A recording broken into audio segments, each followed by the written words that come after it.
कुठे ना कुठेतरी राष्ट्रवादीसाठी धोक्याची घंटा म्हणायला लागेल. अनेक वर्ष त्या ठिकाणी जितेंद्र आव्हाड त्या ठिकाणी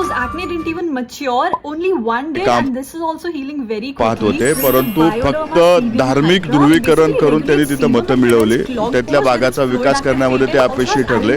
म्हणून त्या ठिकाणी मी प्रचारला गेलो होतो. मी बघितलं की लोकांच्या मनामध्ये बदल त्या ठिकाणी दिसला आणि मला वाटतं त्याचा फटका आव्हाड साहेबाला बसलेला आहे की अनेक वर्ष लोकांना फसवून त्या ठिकाणी जमत नसतं.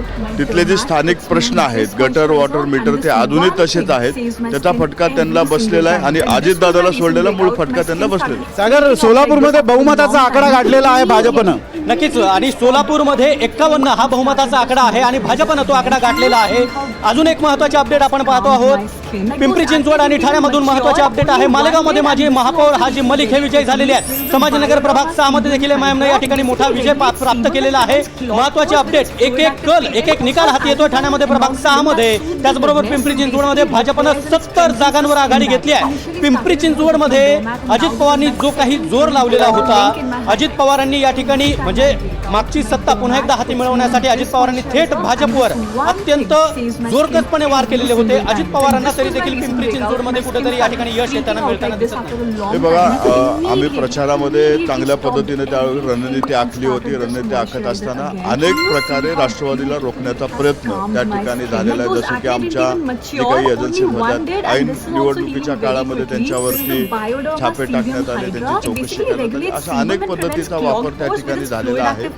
आमच्यामध्ये जे काही निकाल येतोय त्याच्यावरती आम्ही बरीच सुधारणा करू. जिथं कुठं वाटेल बदल करायचा त्या ठिकाणी बदल करू. परंतु हा निकाल आम्हाला अपेक्षित नव्हता, कारण पिंपरी चिंचवडचं महानगरपालिका हे आशिया खंडामध्ये 1 नंबर करण्याचं काम हे अजितदादांनी केलेलं आहे. अशा प्रकारे निकाल अपेक्षित नव्हता, परंतु जनतेचा कौल शेवटी तो आम्ही ऍक्सेप्ट करू आणि जिथं काही सुधारणा त्या ठिकाणी करू.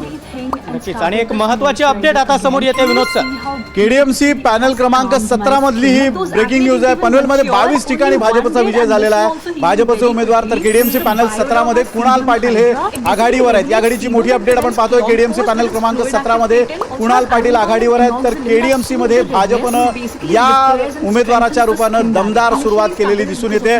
ठाण्याचा जर विचार केला तर ठाण्यामध्ये शिंदे आणि भाजप यांच्यामध्ये काटेकी टक्कर पाहायला मिळते. जरी ते एकत्र असले तरी त्यांच्या वैयक्तिक व्यक्तिशा पक्षनीय कामगिरीकडे लक्ष असणार आहे.